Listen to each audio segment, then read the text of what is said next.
Viraj. Listen, Viraj. listen. Are you okay? I'm very well, thank you. I'm very, very well. It took me 2 hours to get here in traffic because some lunatics on a motorway decided to break down. And then traffic stopped at Potter's Bar and there was a man in a van that decided to get out and stop all the traffic. It was highway police or whatever they're called. And then I just bombed it down the motorway adhering to the speed limit until I got to you.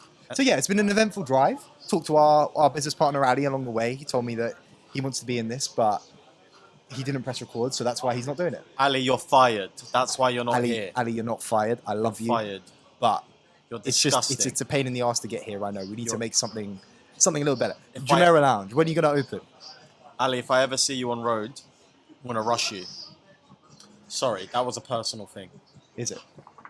Really? How long has this relationship with Ali been going on? Ali slept with my dog, and I've never let it down. Didn't your dog die? Exactly. But it wasn't because of Ali. Ali killed my dog. No, He did. Don't do that to Ali. So Viraj, today are you okay? That's what I want to know. I've been contemplating life a little. It's been tough. Going on an Instagram live tomorrow for the first time. Okay. Never done that before, but apparently it's a thing. Been invited to go on an Instagram live, so that'll be fun. Nice. And look at you networking. Tell me about it. I need to network more. You're a proper little Networking is now, difficult. Networking is difficult. You need to get out there. You need to get your name out. You need to talk to people. Introduce yourself to people. But sometimes it happens. Sometimes it doesn't. And right now, it's not happening. Do me an influencer impression now. Go on, do one. Influencer impression. You're better at this. You're a comedian. Everyone's already seen mine. Let's see yours. No, mine is the same as yours. It's based off of yours. Go on, do it then. I want to hear it. Nah, I'm not doing it. I'm not doing it. Like, oh my god, I'm such an influencer. Like, why don't you just do a British one. Do a British one. British one. No, I like doing the American ones. I can't. My British accent is not as good as your British accent when it comes to doing like influencers and people. Look, I don't want to get cancelled, okay? Shall I do one? Yes. Hi guys. So a lot of you have been asking me, no one asked. A lot of you guys have been asking me where I got this lip shadow from. It's actually a funny story. So I actually got it from this brand. I'm going to link them down below. This ad isn't sponsored because no one will sponsor me. That's the undertone. Mate, that's exactly what you do for our comedy show. Didn't you pay for a sponsored post? Yeah. But it's different when I do it. Why? Because I'm a hypocrite, Viraj. I'm very like twitchy today. I don't know why. Maybe I've been listening to a Logan Paul episode of Impulsive. Oh, that's good. The second best podcast in the world next to Smoke Sessions on the way up here. We should probably do a retraction, by the way. Why? Because in the last one of our latest posts, we were discussing whether Jake Paul was evil. No, I think Jake... No. We were discussing if Jake Paul was evil. He's not actually evil. No one is evil. Well, we don't know. No, I think Jake Paul's a stand-up guy, mate. I think he is. I'd love to meet him. Okay. I think he's cool. I think that everything on camera is different to everything off camera, but he plays the game very well, and I've always said that. You just said no one is evil. Well, no one. Everyone has a little bit of... So there's never been a person in human history, Viraj, that could be fundamentally considered evil. Define evil for me. I want you to picture about a 5'8" guy with a funny stash, slicked hair. Oh, we talked about Hitler. Yeah, he's old news now, mate. He's old news. He's been there. He's done that. Is Donald Trump evil? No. Why not? Just because he spreads information doesn't make him evil. He plays the game well. Viraj, he literally incited a riot where people died. He got away with it. How does that not make him evil? I don't know. Until I meet Donald Trump, right? Okay. We're gonna manifest this. Till I meet Donald Trump, he's not evil. If you could meet Donald Trump, what question would you ask him? Why did your dad lend you a small loan of $1 million? First of all, it wasn't a small loan of $1 million. He left him behind a whole empire. And if you look at how much money he should be worth by now, he's actually significantly underperformed. Yes, but he was president of the United States. Okay, so we've all done stuff. That's not stuff. That's something. I could be the president of the United States. Easy. I'm pretty sure you have to be American. You have to be an American citizen. I've got a green card. That's bullshit. I've got a green card. That's bullshit.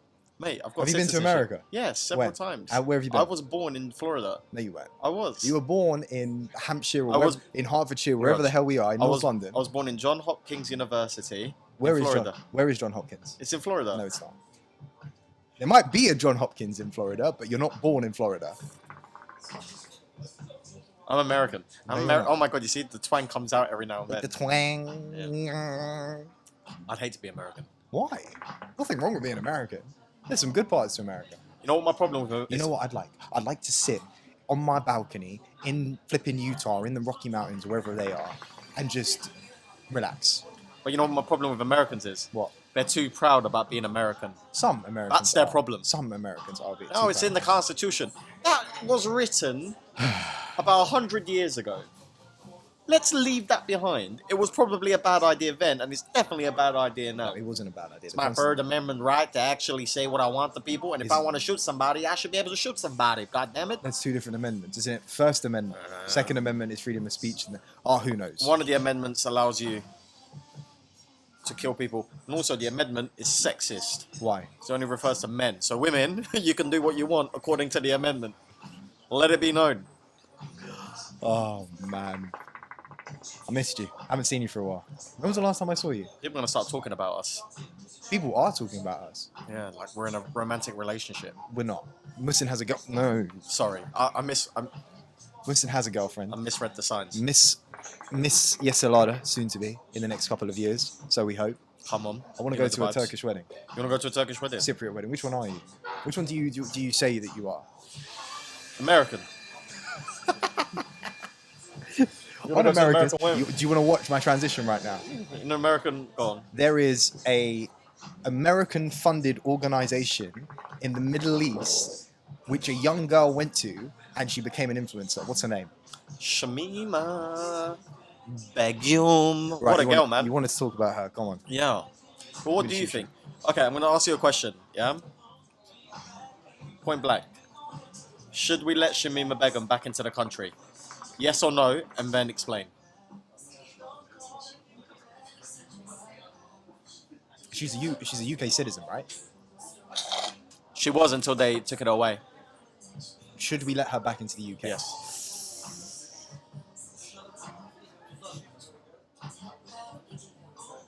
No, Why not? because she made her decision. Okay, continue.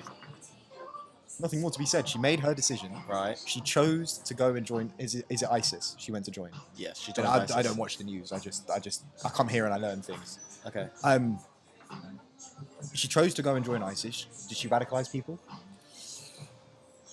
Or she chose to go and live that life of a wife in Afghanistan, Syria. Syria.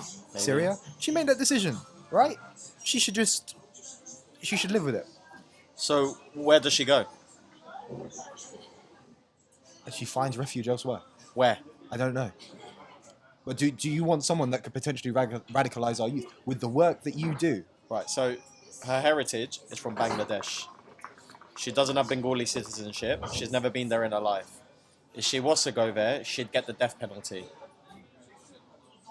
I don't think she should die. Is that a good option? No, I don't think she should die. Right now, she's in a refugee camp. Should she stay there for the rest of her life? No. Whose problem is she? She has to be one country's problem. Well, she's our problem. Yes, exactly, right. So with that, what do? We revoke her citizenship And then what? for going and joining ISIS. So we forego any responsibility that we have of Yes. people who commit crimes across the world. Would that not set a bad precedent? No. So one of our citizens... Does an American do that? So- Does an American do that? Well, that's probably not a good precedent, right? If one of our citizens goes abroad, commits a crime, and then we say the rest of the world can deal with it, what kind of precedent does that set for the United Kingdom?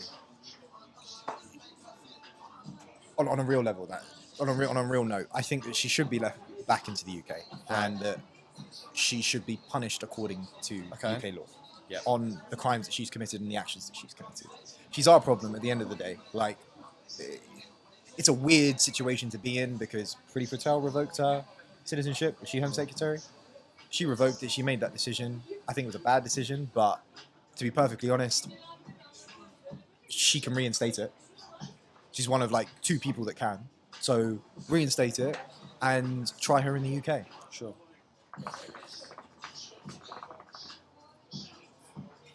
Just don't make it a public trial. because that way things are just going to get out of hand. Is that even possible? I think. Do you know how old she was when she ran off?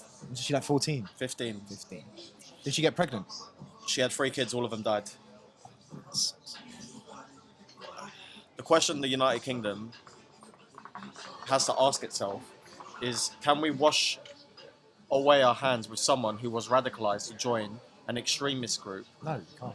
Who was under our systems, under our education system, our healthcare, our social care. Well, isn't it your responsibility as someone that does a PhD in radicalisation and Islamophobia When she was 15, to make sure that this doesn't happen? When she was 15, I was 17. Yeah? I was busy at the time. Doing what? I was doing my A-levels. Leave me alone. Should have thought of it faster. Oh, Should have been a young genius. I'm sorry. I think it's a bad precedent to set. If someone is radicalised in the UK, which is essentially a failing of our safeguarding protocols in this country, and then when shit hits the fan, we basically say, well, it's someone else's problem. That's a bad precedent state as a country. Why? How did she even get there in the first place? She ran off. She fled. She got to Turkey, and then when she got to Turkey, she got to Syria. You need to do a better job at your job. Yeah, we absolutely need to do a better job. No. You need to do a better job at your job. I'm trying. Now. I can't. That's over my head. Mate. I mean, if you look at the fact that a child can go abroad based off information she got off the internet, she was groomed and radicalized on the internet, and somehow thought it'd be a good idea to join ISIS as a bride, to throw away her entire life, that is a failing of the UK system. Agreed. A massive failing of the UK system. Agreed. And now to say she's just a threat to our country, and that's it, again, it is damning to how we deal with radicalisation in this country and how we perceive radicalisation in this country. Now, I'm not saying that radicals are washed away with any kind of responsibility for their actions. Of course they're not. However, what are we doing to prevent these situations? And the answer is we're not doing enough. What are we doing to prevent these situations? So, currently in the UK, we have an organisation called Prevent, which targets young Muslims and tries to put protocols in place to prevent them from radicalizing. So in theory, they try and educate them on online radicalization, how to report extremist activities. However, it's deeply flawed. There's not much evidence that it's effective. And most young Muslims who take this training in school just end up feeling offended and targeted unfairly by it. What is it in the Quran that states that this is all the actions of radical groups take, radical Islamic groups take, is okay? Sure. So a lot of these organizations are trying to push through Sharia law. Sharia law. And their own, an even more extreme version of Sharia law in itself, as they believe that is the way the world should be governed under Islamic rule, right? However, the issue with that is, even their interpretation of Sharia law in itself is an extreme version of it. Right. And 2, most of these people are not inclined to or ruled or necessarily governed by religion in itself. They're more governed by power, and they're using religion as a tool to gain political power. It has much more to do than political positioning than it does with religion itself. But isn't Sharia law just outdated now? Yeah, you can argue it is outdated. Of course Was it it is. ever, I wouldn't want to live under Sharia law. Was it ever in date? I mean, I'm sure it was a reflection of the times, just how a lot of the rules that the teachings set in religious books are reflections of the time that they were written in. I would say probably Sharia law to a certain extent is as well. However, most people who are radicalized, they don't actually have a deep knowledge of Islam. They're not experts by any, most of them are by any means not experts on religious scripture.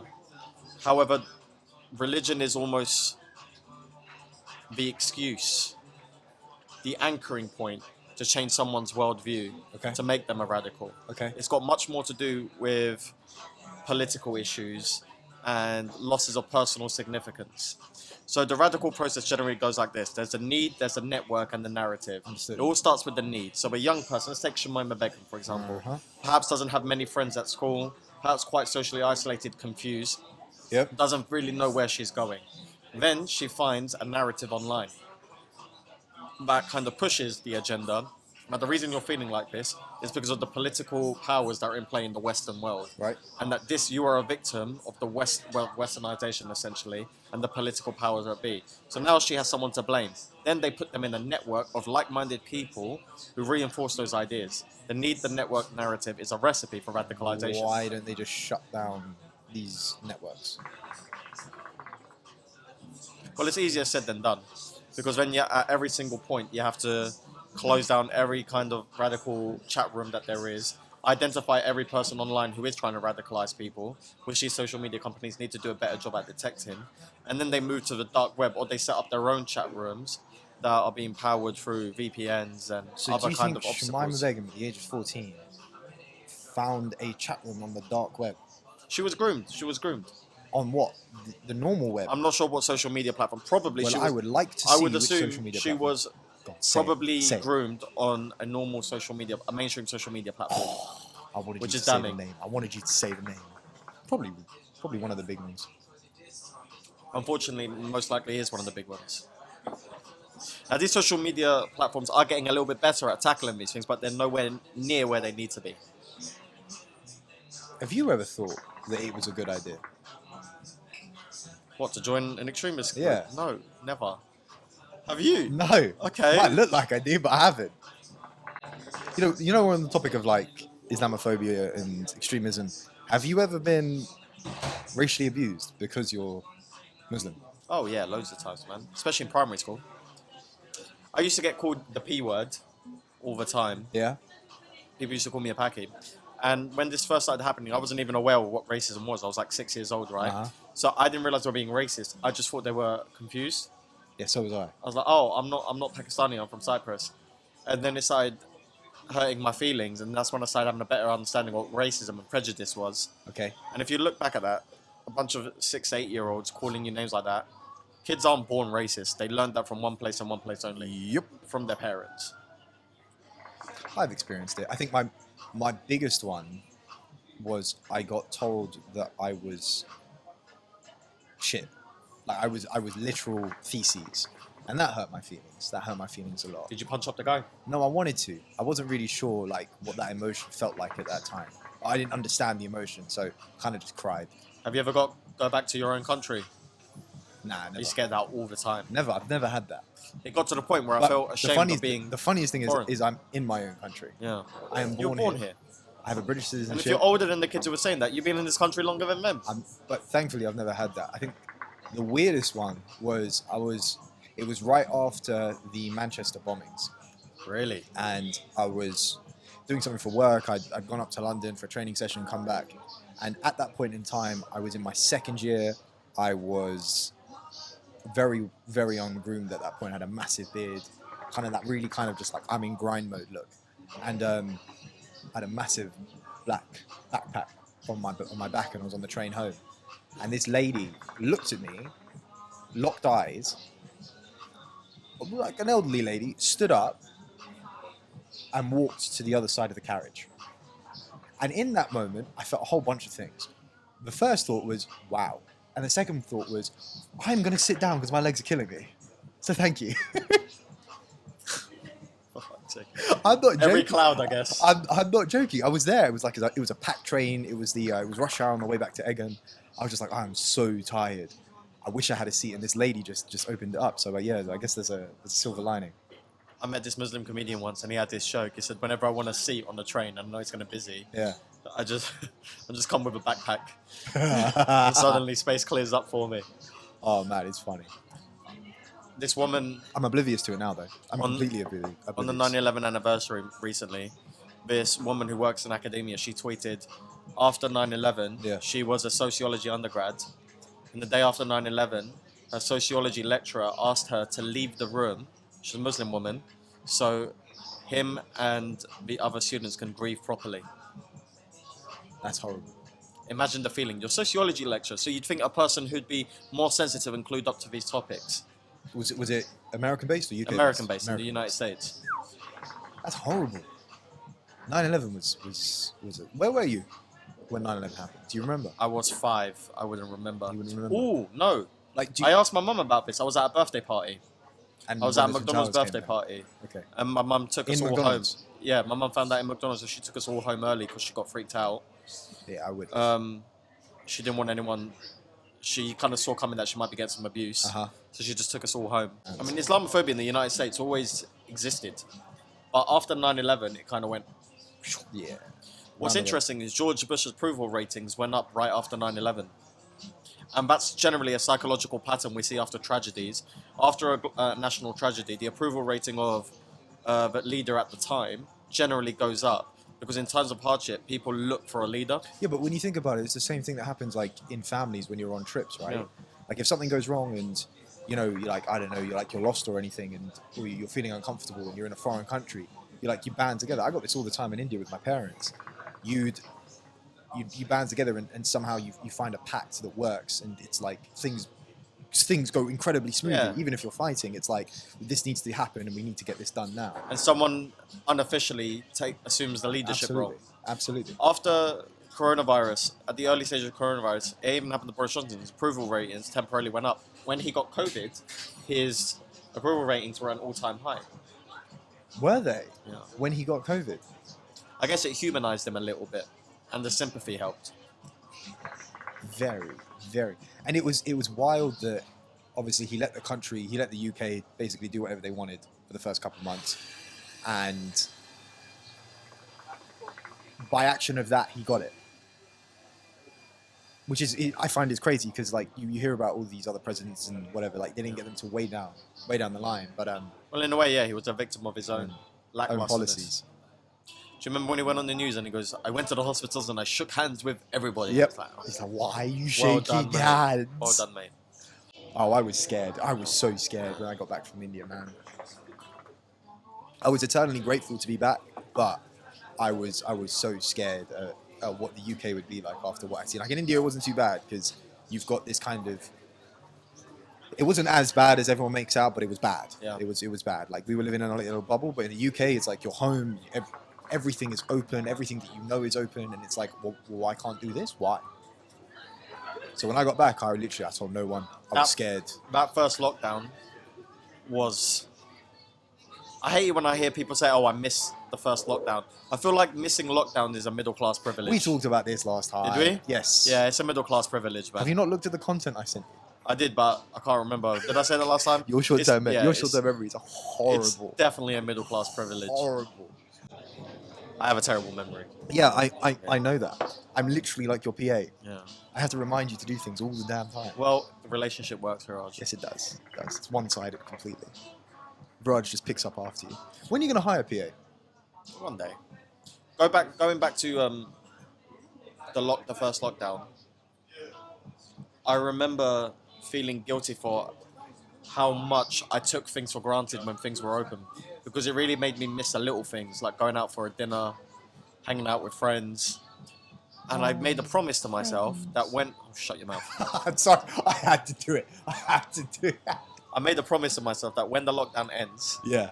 I will not take things for granted and I will save it every moment. However, I feel like I've probably fallen under...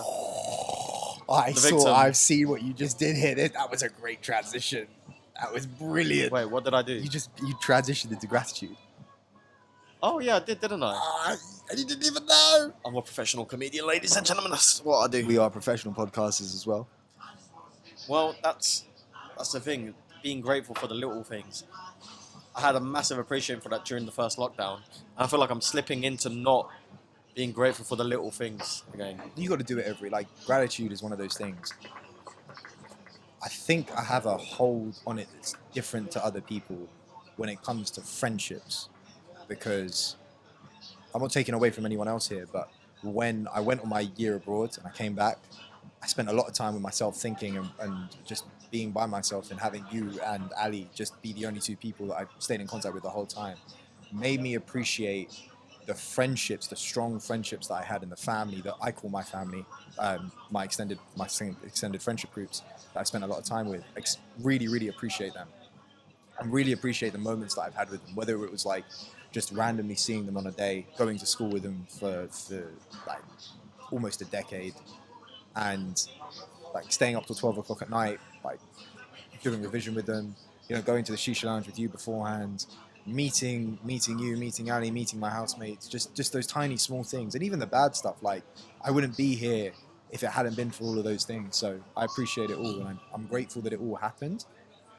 But I wouldn't wish the bad things upon anyone. Yeah. But you have to go through your own ups and downs. But you kind of got to like remind yourself every single day, which is why I like journaling. I haven't done it for a while, but that's why I like journaling, because it gives you that moment to sit down and really appreciate the thoughts of the day, the things that you've gone through. And it's a great record. You can look back and just be like, wow, this is incredible. I was such an idiot here. What was I thinking about? But then also look at it and go, we had a great time. Shishimi. You have a privilege that we all have, that we were born into great comfort, that a lot of people around the world are not. And when you watch the news and you see what's happening around the world, and you hear what these kids who are growing up in war zones and poverty are saying, all they want is education. And our parents had to beg us at times to just get up on time to go to school. I think that's twofold. I think what they need is education, but what they want is not always that. Some of them do, but like in India, you see a lot of poverty. You see a huge amount of poverty. But all they want is a phone. They just want to be able to look at TikTok or Instagram or Facebook, or watch YouTube predominantly, because that's what all of their elders and their peers are doing. But they've been made to feel like they're missing out on this new reality. And why should they miss out on that as well? But it's not all good. But they don't know that. But they have a right to find out. Yes, they do. They have a right to make their own decisions. They have a right to find out. What's your take on gratitude then? Do you think that throughout your life you've been grateful for the life that you've got? No, of course not. How could I have been? It's been far too privileged. At any point have you sat down and thought about it? Yeah, I've been thinking about it a lot more recently, how I've been taking things for granted. Like even just I've never, put it this way, I go to get water, right? And I'll get frustrated when the water dispenser is a bit slow. It takes 30 seconds as opposed to 15 seconds. And I'm just sitting there tutting and I'm thinking to myself, mate, what are you doing? There's people who walk miles for clean water and you have it on tap. You've never even had to worry about stuff like that. And it's in moments like that I have to sometimes check myself and think, what am I worried about? I'm worried about a video getting 1,000 views instead of 10,000 views. Woe is me. Wow. It's ridiculous. We can so easily get sucked up into our worlds and forget how lucky we are. And even to a lesser scale, right? For example, in comedy,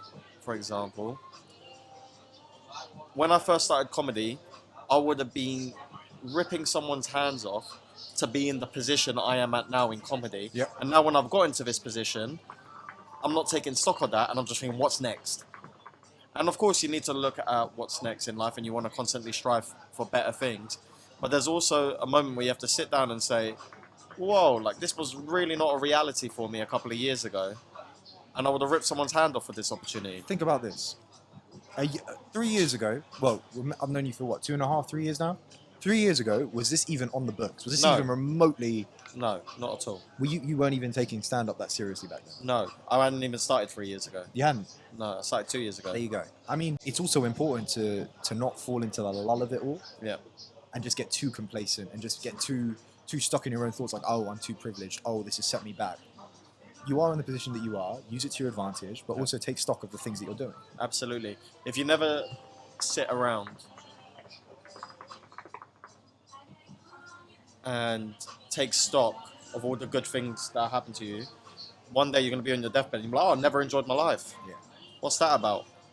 And also, when good things happen to you, I think it's important to give back to the people who helped you. Have you ever heard the saying, oh, give that person their flowers? Yeah, I love it. Like when Kobe died, it was like, give the man his flowers. Well, I think that saying should be extended a little bit.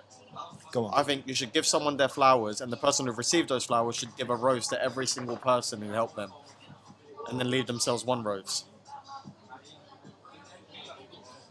Where would my comedy career be without you and Ali, for example? Uh-huh. So someone gives me 3 flowers, I guess what, I don't have 3 flowers, I've got 1. I'm giving one to you and I'm giving I one like to that. Ali. I like that. I like that. I'm gonna There is take no that. such thing as self-made. Everyone gets a helping hand, an opportunity. Everywhere. Take Ronaldo for instance. Yeah.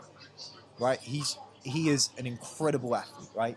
But he's not self-made. No, of course He's got not. an incredible work ethic. But had it not been for that basically Alex Ferguson picking him up from wherever he was, Yeah. it wouldn't be like that. If it wasn't for his mum, all his youth coaches, the coaches at Sporting Lisbon, the coaches at Manchester United, his dad, harnessing that talent. Oh, we have a visitor here. Do we have an extra mic to get him on? I do. We can pause this. You sure? You sure? I've got an extra mic. We can make it happen. We have an audience member. It's not that. I feel a little bit weird. We can't say his name because he's actually wanted by the police. FBI, CIA, MI5, MI6. He's actually an international terrorist. It begins with a B. I think it's good for now, bro. Thank you. Good. It's all good. Thank you. This is interesting. I feel butterflies for the first time in a long time. You feel what? I feel butterflies. Butterflies? Yeah. Why? Because you've seen... Yeah, because someone's listening. He is very good looking, isn't it? I He feel is. butterflies looking at him Those as well. eyebrows. Look at that. Strong. What a How guy. are you? Very well. Yeah? Enjoying life. Had a great week. Yes. I'm looking forward to talking to you about it afterwards. Can't take things on camera. You know how I know he's a busy guy? How? Look at his earphones. People have the earphones that clip on so they can do sports and stuff like that while they're talking to people. Those are people who have their life together. I don't even have cordless earphones. Do you know why? Because I'm a mess. I'm going to buy you cordless earphones for Thank you, Christmas. Viraj. Shisha me. Bastard. But yeah, there's no such thing as a self-made person. I think anyone who says they're self-made is either an extremely narcissistic individual or has completely missed the whole point of everything they've been doing in their life. Because let's say you want to be a top dog in the finance world, right? This guy over here, right? Now, the end result, yeah, it might bring you some joy. Yeah. But when you look back on your whole career, you're not going to be thinking, yeah, I was the CEO of this company. You're going to think, do you remember that time we were at that meeting and we thought shit was about to hit the fan and then we came together and then we sorted out. Those Those are late the moments nights. that you're truly going to appreciate. Those client meetings. That bonus.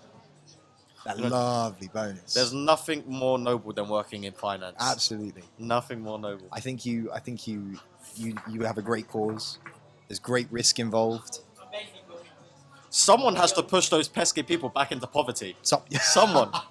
They keep trying to climb out. Really and truly, people who work in finance. who else? They Who else deserve is a going to raise. fill the bars and the clubs in Shoreditch? Who else? Who else is going to make inappropriate comments to female colleagues? Yeah. Only. No hands went up. No hands went up. But no, gratitude is a serious thing. I think it makes your life better. Gratitude, combine that with journaling, and as you know, I'm a massive advocate for meditation and yoga. Yeah. Combine it all together, you've got yourself a concoction that can keep you going for the rest of your life. Keeps you sane. Yeah. Like today, it's my mum's birthday, and I got her candles. And in my infinite wisdom, I didn't realize that she had no sense of smell. That's because you're a horrible little man. No, I know You she bought a person I- who can't smell candles. She loves You are flowers, right? disgusting.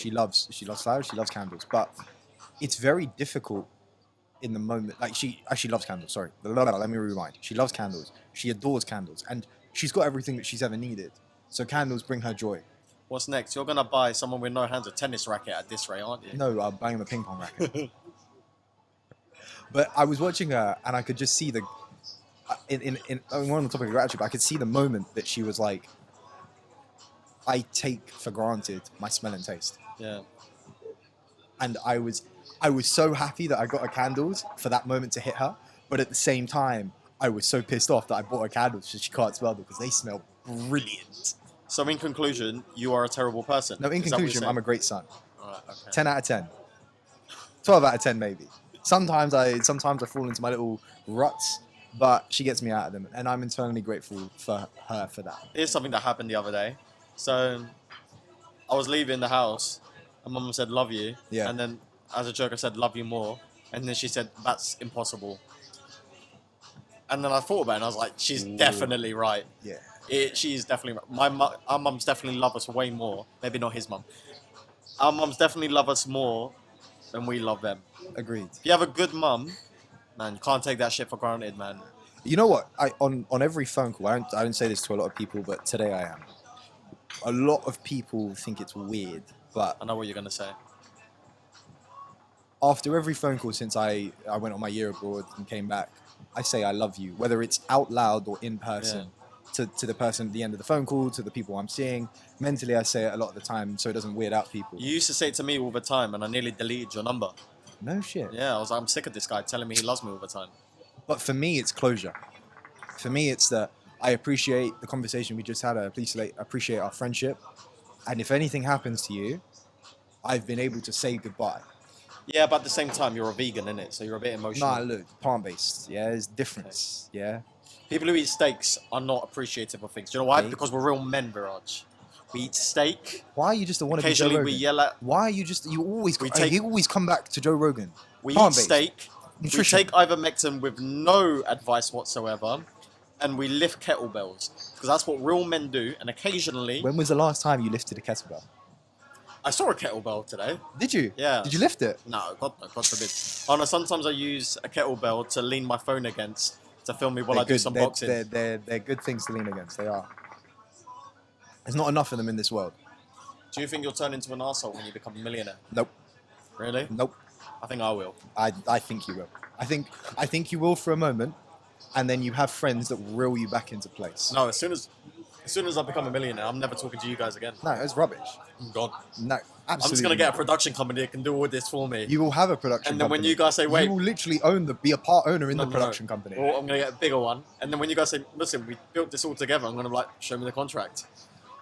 I'm gonna do what the McDonald's founder did. I am literally going to tie you down to a contract in the next couple of weeks. Just watch. Have you seen the film about the McDonald's I founder? I have. What a terrible little man he was, What a man. great film. Yeah. You know what line about I like in that film? When he Go on. goes to get advice from that other guy, right? Oh, Who yeah, I know eventually what you're became on the CFO, and he goes, "You think you're in the restaurant business? No, you're wrong.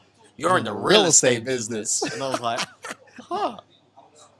It's like Damn. it's like us when we did our comedy show. We're not in comedy, and you said this afterwards. Like, we're not in comedy. We're in entertainment. Yes. Comedy is just a byproduct of that. Yes. We only need a handful of us to be funny, and we got something. This is an advert for 1 Minute Smoke. We put over 100 people in a room on a Thursday night. That was a ticketed event. On a Thursday, On a Thursday. not a Friday, not a Saturday, on not a Sunday, Thursday. On a Thursday. We did that shit. I'm so happy. I And can't wait for none the of next us one. had a clue what we were doing. Oh my god.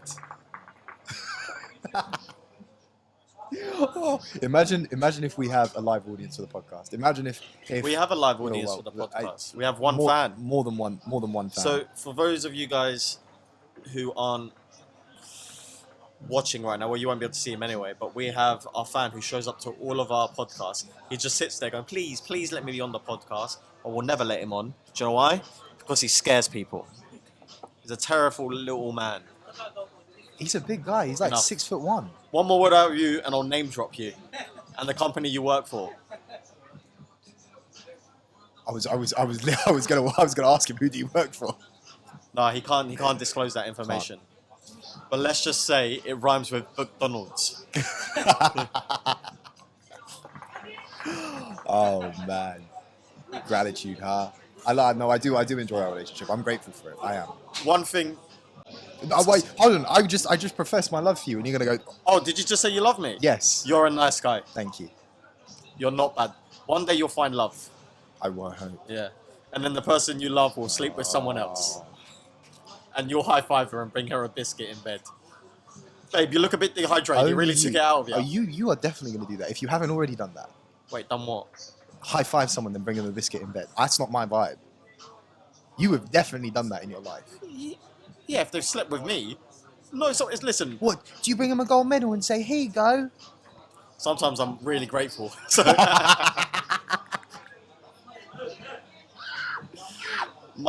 I have this female friend, right? I have this female friend, and her ex used to say thank you after sex every single time, and she said she hated it because it made her feel like a prostitute. Can we get the female friend on, please? Oh, we're not that close anymore, but Oh yeah. Lord, will she know? Will she know you're talking about her? Oh, someone's about to score a goal. Oh Oh, did they kick the goal? No. no, They nearly put the ball in the net. that's football for you. What else do we have on our topic list? Speaking of gratitude, right? So he won't mind me talking about this. Go on. So the guy sat behind the camera. Me and him have been through a lot in life, right? So basically, at one point in lives, once we finished our degrees, we didn't really know what we were doing in our lives, right? And we were broke as fuck. So what we would do is we'd have like £20 in the bank at any given time. And we'd just go do some boxing, and then we'd go and spend whatever money we had on food. Most of the time it was a Nando's, yeah? And that was our worldly pleasures, yeah? That was it. That's all we had. Keeping us going, keeping us sane. And at the time, we were really down. But now looking back, we're like, do you know what? That was a good time in life. And it just goes to show you, even if you're going through a shit time, you may look back at that time one day and say, do you know what? I learned a lot from that situation, and it really wasn't as bad as I thought. You can be grateful for the crap stuff that happens to your life. Agreed. And the only way you'll get to that point is if you own the things that happen to you in your life. Because when something bad happens, you can either accept that you're a victim, or you can take ownership of the situation and move forward. Because when you take ownership of the situation, you are now saying, I have control over the things that happen to me, and I'm not just going to be a passive passenger. But that's something that has to come from within. No, That's yeah, it not has something to that come can be within. told to you. It No. has to. You have to have that feeling. You have to look at yourself in the mirror and go, "I'm taking control now." You can't watch one motivational video and change your entire life. Well, maybe you can, but it's very No, rare. you can watch several motivational videos, hundreds, thousands, but until you get the feeling that shit has hit the fan and I'm going to take control, and today is going to be the day, or tomorrow is going to be the day, and the day after is going to be the day. Until then, and you realize it's a process, and you realize that it's not going to happen overnight, it's at that point that you start. When you were in the heat of your depression, if you could attribute one thing that got you out of it, what would it be? Give me the shisha. One thing that got me out of it. Realizing it was nobody else's fault but mine. Realizing that I had put myself in the position because of my own thoughts, my own actions, and that I wasn't listening to me. I was following this societal life script of social media and the friends around me and the people that I wanted to be and what I thought looked cool. And there was friends that helped me along the way. There was a girl that I could just talk to, that I asked the fucking craziest questions to, and she didn't even realize that I was in depression. And until I told her afterwards, and she was like, "Oh my god, I had no idea." I'm like, "Do you not realize how loopy I was?"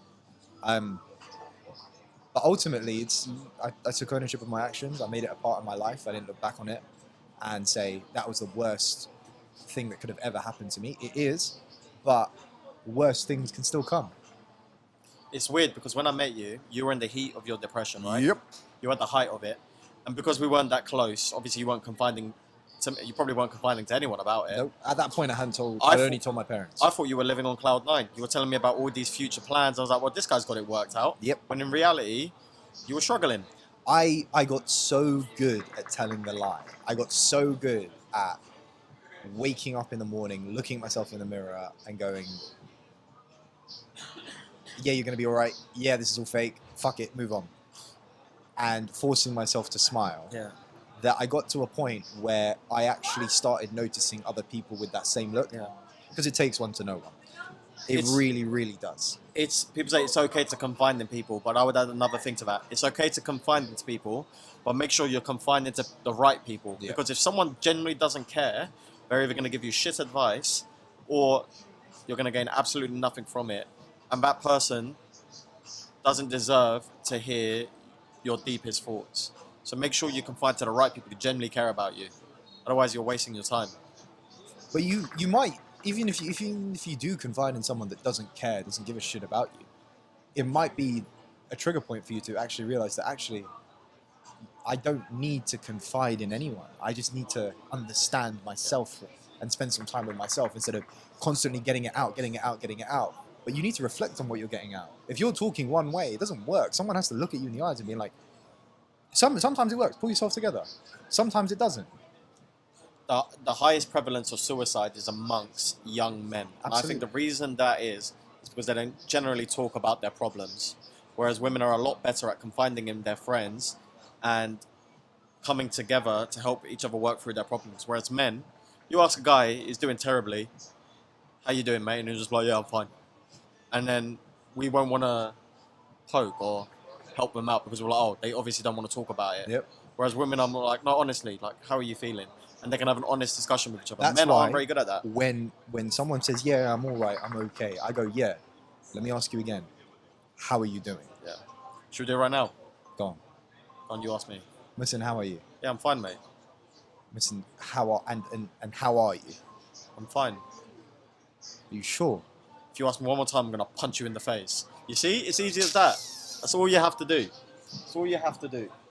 Look, depression's no quick fix. There's nothing to it. You live with depression throughout your whole life. Once you've got it, or you might go through peaks and troughs, but it's a part of your life. You have to accept that. You have to go through it, and you might live with it. You might not, but you have to look back at it and be like, look, that was a low. That was a real bad low. I made some great friends during that time, however, and now I'm sitting on a podcast, managing my own one, producing comedy shows, got a 9 to 5. Well, what am I worrying about? The fact that it cost me 30 quid in fuel to get here and it took me 2 hours. So what? It cost you 30 quid. Yeah, 30 quid. Damn, you should be depressed, man. Jesus Christ. Well, the whole tank's not depleted yet, but it'll probably cost me 30 quid if there's traffic home. But you know what? Like you said, during your low points, you had a great time. I had a great time during my depression as well. I went to freaking India and found myself. As cliche as that is. I don't think most people never really truly get over.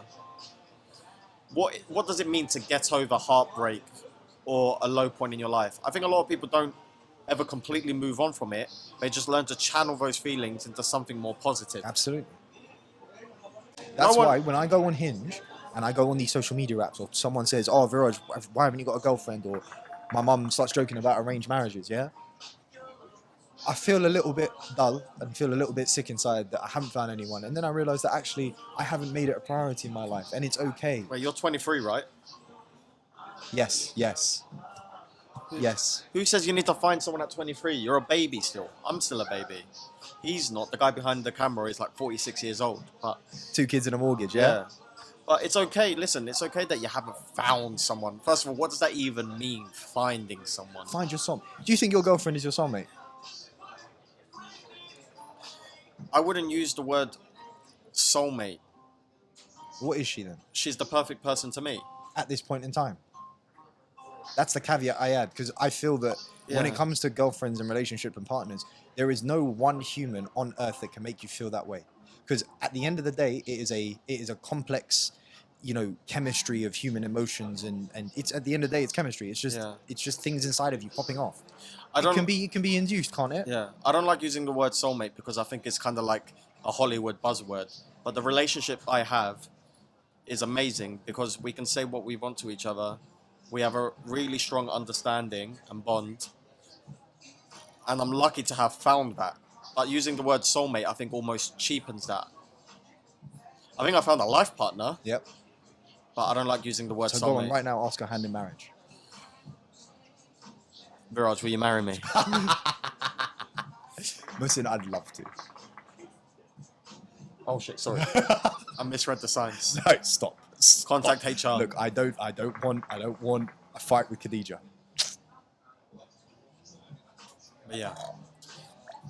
But do you sleep with other people as well? No, I do not. What is going on here? Just because you want to sleep with other people. No, I don't want to sleep with other people in a relationship. Sorry, just because you want your wife to sleep with other people. I don't want to. I don't want her to. You don't want her to, but it's okay. It's alright. We always come back to this. Always. How did we go from 9/11 to your We wife always getting pressed by we another man? always go off on one. Always. It always happens because it's such a weird concept. That's why. So what we've learned is, regardless of what we can talk about, 9/11, it always gets back to Viraj's sex life. Viraj's sex life. And Viraj's opinions also. Or lack of. Oh, yeah, lack of. Putting out a job board. Would you like to be my girlfriend? Please let me know.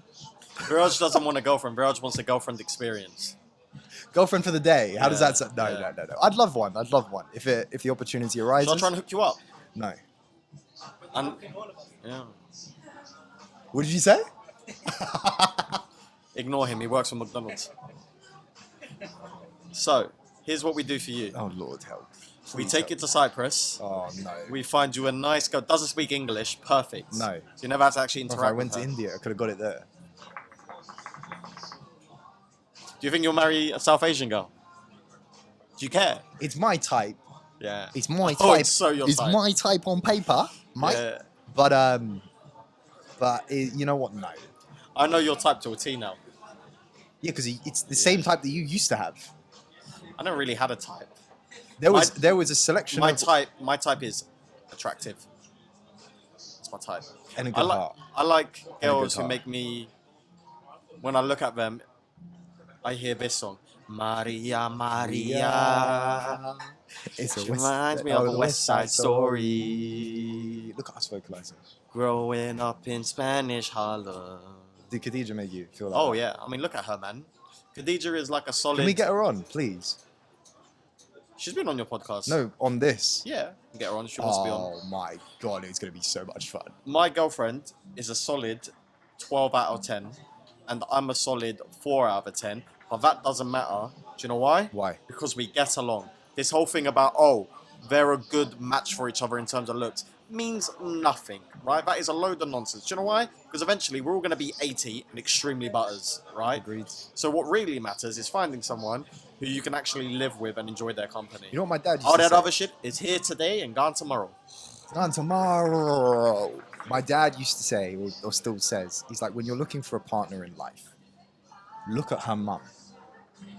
That's very true. Yeah? It's very true. And if her mum looks great at the age of whatever her mum is. I was going to go more of a personality route, yeah. but okay.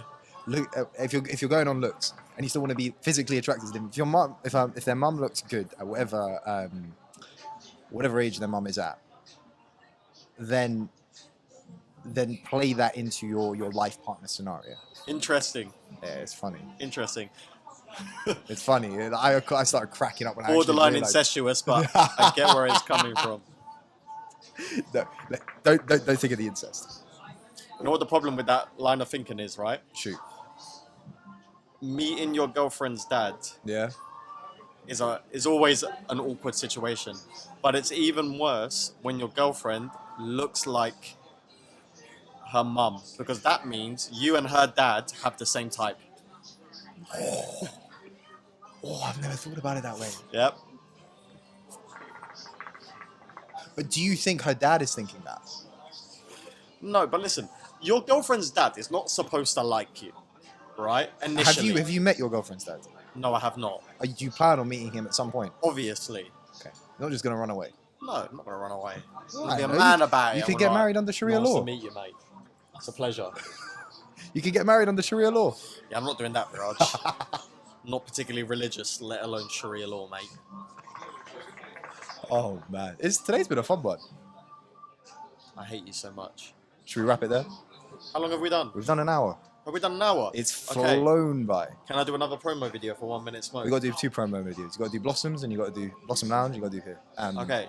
I'm Come not to promo. Blossom Lounge. It's a lovely establishment. If you like good smoking shisha that lasts for more than 2 hours, effortlessly, come to Blossom Lounge. It's a good vibe. It's reasonable price, and the staff are lovely, and they let us do this here. And just for the record, we pay for these shishas. We do not get them for free. But Hashtag Blossom Lounge, ad. if you'd love to give them for free, please, we'd love that. Thank you, Blossom Lounge. Also, 1 minute smoke, right? It's coming to you in October. You better be there. If you're not, I know who you are. I will come to your house and I will slide tackle your cat, because I don't like cats. They really anger me. They're weird looking. So come to 1 minute smoke. Have a good time. And if you see me, give me a high five. Give Viraj a high five. Give Ali a high five. And give everyone who's involved with 1 minute smoke a high five. Because we work really hard at it and we're really funny people. And if you don't laugh, you might feel some other type of emotion like disgust. But at least you feel something. Do we have a date? I hate you so much. Come to the show, or I will put you in a headlock. Thank you. Muhsin Viraj. This is Viraj. I don't care if my wife sleeps with other people, Acharya. And this is the Smoke Session podcast. Until next time, It's been a pleasure. stay safe.